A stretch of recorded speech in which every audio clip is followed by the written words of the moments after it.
Muito bem, então começaremos agora a falar um pouco do resumo em si da matéria do direito constitucional. Faremos então um resumo mais breve da matéria, sim. Começaremos então a falar do, da intervenção federal. Onde está hoje a intervenção federal? Bom, hoje a intervenção federal está lá no artigo 34 da Constituição Federal de 88. Diz o seguinte: a União não intervirá nos Estados nem no Distrito Federal, exceto para manter a integridade nacional, repelir invasão estrangeira de uma unidade da Federação em outra, por termo a grave comprometimento da ordem pública, garantir o livre exercício de qualquer dos poderes das unidades da Federação, reorganizar as finanças da unidade da Federação. E aí estão suas alíneas, né? E mais o inciso 6, que diz promover a execução de lei federal, ordem ou decisão judicial, assegurar a observância dos seguintes princípios constitucionais. Aí estão seus incisos. Voltamos lá, então. A intervenção federal, hoje, ela é dada para a manutenção do Pacto Federativo. E ela engloba quatro princípios. Quais são esses princípios da intervenção federal? É o princípio da não intervenção, da proporcionalidade, da taxatividade e da temporalidade. O que diz o princípio da não intervenção? Esse princípio é a base que protege a autonomia e a soberania dos entes federados, ditando que a regra geral é a autonomia e a independência, cabendo a intervenção apenas como último recurso, medida exata. Proporcionalidade. Os meios utilizados durante a intervenção devem ser adequados e necessários ao fim de que se propõe, restringindo a autonomia do ente, a pena estritamente necessária para restaurar a normalidade. Princípio da taxatividade. A intervenção é uma medida excepcional de estado de defesa, exceção. Por isso, ela só pode ocorrer nas hipóteses previstas de forma expressa e fechada na Constituição Federal. E, por fim, temporalidade. Temporalidade, que, como a autonomia dos estados e municípios, é a regra. A intervenção não pode ser permanente, ela possui um prazo determinado para seu término, ou pelo menos deve durar apenas pelo tempo necessário. S- hum, Seguimos então para os pressupostos formais da Constituição. Espontâneo, que estão lá no artigo 34, inciso 1, 2, 3 e 4, que diz manter a integridade nacional, repelir invasão estrangeira ou de uma unidade da federação em outra, por termo a grave comprometimento da ordem pública e garantir o livre exercício de qualquer dos poderes da unidade da federação. Pressupostos formais espontâneos. E existe também o provocado, que dá através da solicitação por coação dos poderes legislativos, executivo e judiciário, de forma discricionária, né? Requisi Pela requisição do artigo 34, inciso 6, segunda parte, que diz o seguinte: assegurar a observância dos seguintes princípios constitucionais: forma republicana, sistema representativo e regime democrático, direitos da pessoa humana, autonomia municipal, a prestação de contas da administração pública direta e indireta, aplicação do mínimo exigido para receita resultante de impostos estaduais, compreendida a proveniente de transferência na manutenção e desenvolvimento do ensino e nas ações e serviços públicos de saúde.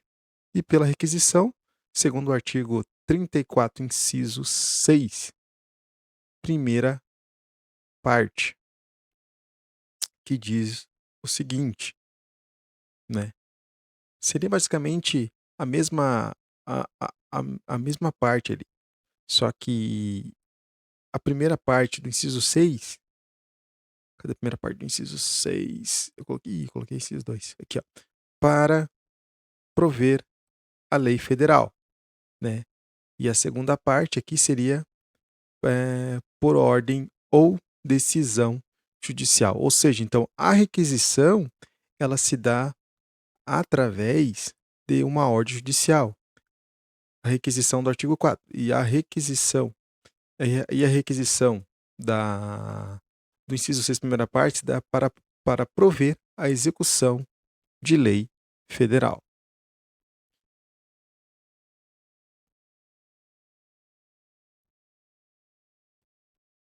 Atribuição dos deputados. Deputados têm o T e o A junto. São uma das atribuições que se dá através das suas dos seus atos privativos. O que deputados, os deputados podem fazer? Que se é mais cobrado em questões de concurso, né? Carreiras jurídicas, policiais. Uma delas é a tomada de conta do presidente da República, caso não apresente em 60 dias ao Congresso Nacional. Autorizar a instauração do processo contra o presidente da República e o seu vice, nos crimes 2 e 3, nos crimes conexos. 2/3. Reunião do Congresso Nacional. A reunião ela é feita ordinária, anualmente, do 2 de fevereiro a 17 de julho e 1 de agosto a 22 de dezembro. Existe a reunião extraordinária, que o presidente e o Senado Federal, presidente da República e a maioria dos membros da Casa, urgente ou interesse público relevante, aprovação da maioria da Casa. Vejamos bem que o presidente do Senado ele pode solicitar, requisitar, o presidente da República ele pode solicitar que faça uma reunião extraordinária do Congresso Nacional, em caso de estado de defesa, estado de sítio e a intervenção federal, ou pela posse do presidente, né? Existem as sessões conjuntas que juntam as casas, mas a votação é em separado. A sessão unicameral, que junta as casas, e a votação é em conjunto. E a sessão preparatória, que se dá através da posse dos membros e da casa diretora, feita no dia 1º de fevereiro.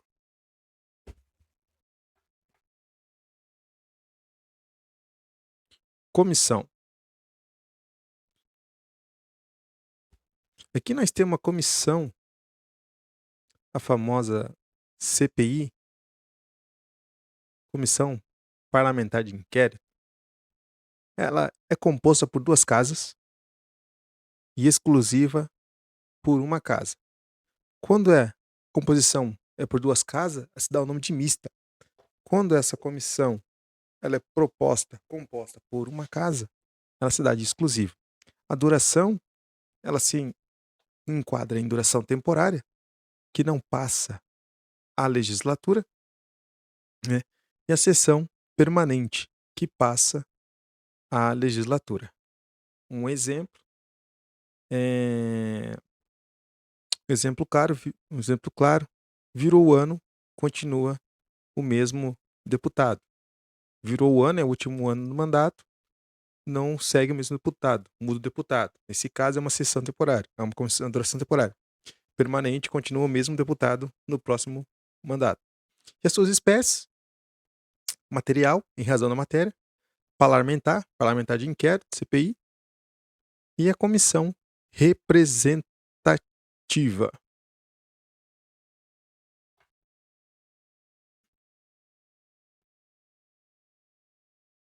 A CPI, Comissão Parlamentar de Inquérito, ela tem a sua função fiscalizadora.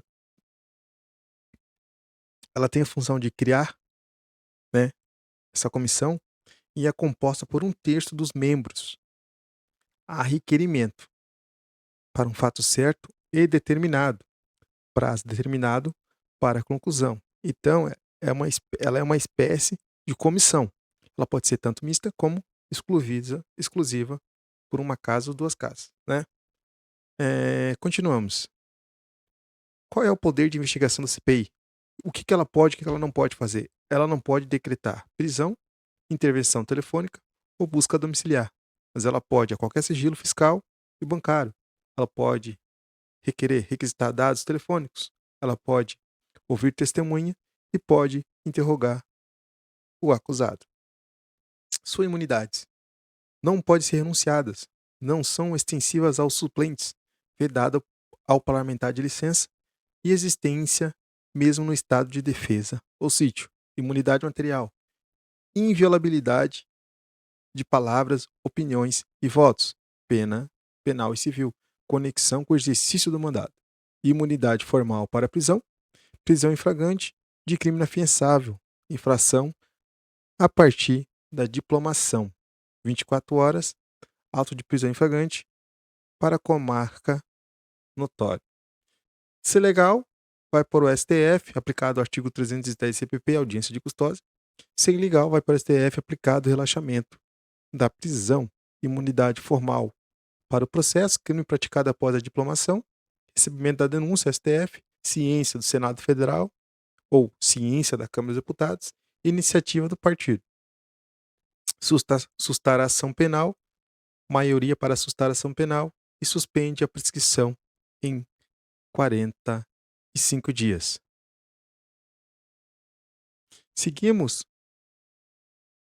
processo legislativo. Perda do mandato, cassação de mandato, decisão por maioria absoluta. E a extinção do mandato se dá, ela é automática, ela será declarada. Emenda à Constituição.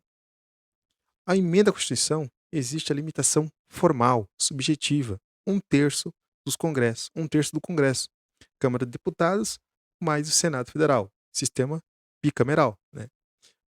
Presidente da República pode solicitar emenda constitucional. Mais da metade da Assembleia Legislativa também pode solicitar emenda constitucional. O objetivo, 3/5, 2 casas, 2 turnos. Se versarem sobre direitos humanos, serão assim emendas constitucionais que versam sobre direitos humanos, sendo aprovada em 3/5 em 2 casas, em 2 turnos, no sistema bicameral. Nota de margem, se não forem apreciada dentro de 45 dias, ela tranca a pauta, é improrrogável. Promulgada pela mesa da Câmara dos Deputados e pelo Senado Federal. Limitação circunstancial, não pode estado de defesa, estado de sítio, intervenção federal. Limitação material, não podem ser abolidos forma de estado de governo, são cláusulas pétreas, artigo 60 da Constituição Federal, separação dos poderes, direitos individuais, voto direto, secreto e periódico. Ou seja, né, existe chamada limitação circunstancial, que não pode em estado de defesa, estado de sítio, não pode em intervenção federal, e também existe chamada limitação material, que não podem ser abolidos determinados princípios, determinados direitos constitucionais que estão previstos lá no rol taxativo do artigo, não seria tão taxativo, mas lá no artigo 60 do Código da Constituição da República de 88.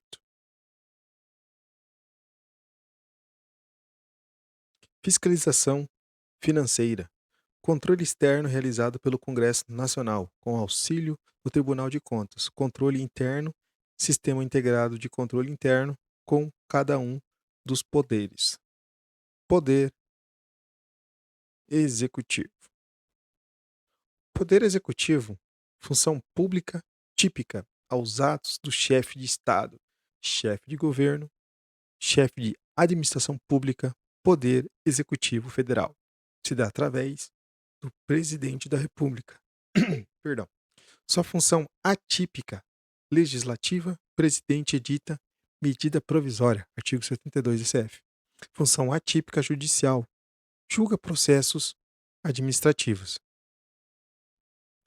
Forma de república Forma de governo: República Federativa do Brasil. Governo, Estado. Sistema de governo: presidencialismo. Chefe de executivo unifica chefia de Estado e governo adotado no Brasil. Agora, se fosse o sistema parlamentarista, seria o sistema aplicado relativamente a um presidente, a um ministro do Estado, por exemplo, Estados Unidos. Posse do presidente da República se dá através de posse em 10 dias, não pode ultrapassar por mais de 15 dias sob pena de perda do cargo. Licença no Congresso Nacional: 35 anos de idade mínima, maioria absoluta. Então, a vacância do cargo para cargos elegíveis: primeiros 2 anos, eleição direta em 90 dias, eleição indireta em 30 dias, né? Ou seja, os últimos 2 anos é eleição indireta. Os 2 primeiros anos, em 90 dias, eleição direta. Atribuições do presidente: ele tem a função de chefe de Estado e chefe de governo. Como disse aqui, o presidente, ele é aplicado a ele o sistema presidencialista e chefe da administração pública. Apesar da terminologia privativa, nem tudo é delegado. O artigo 84, inciso 6, 12 e 25, primeira parte, é delegável. Rol exemplificativo. O que seria um rol delegável para o presidente da, da República? Vamos colocar aqui 84. Artigo 84. Artigo 84. Compete a previsão do presidente da República. 6, 12, 25. 6. Dispor mediante decreto. Organização Funcional da Administração Federal, quando aplicado aumento de despesa e extinção de cargos, extinção de funções de cargos públicos. 12. Conceder indulto, commutar penas, audiência de tratão.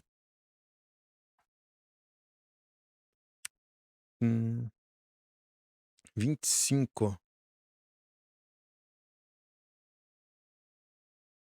Promover e extinguir cargos públicos federais na forma da lei. Fica aqui na forma da lei.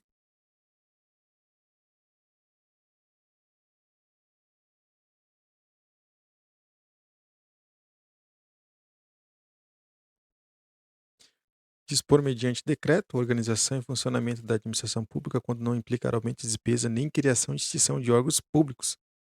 B. Extinção da função de cargos públicos quando vagos. Manter relação com os estados estrangeiros e acreditar presidente diplomado, celebrar tratados, conversar.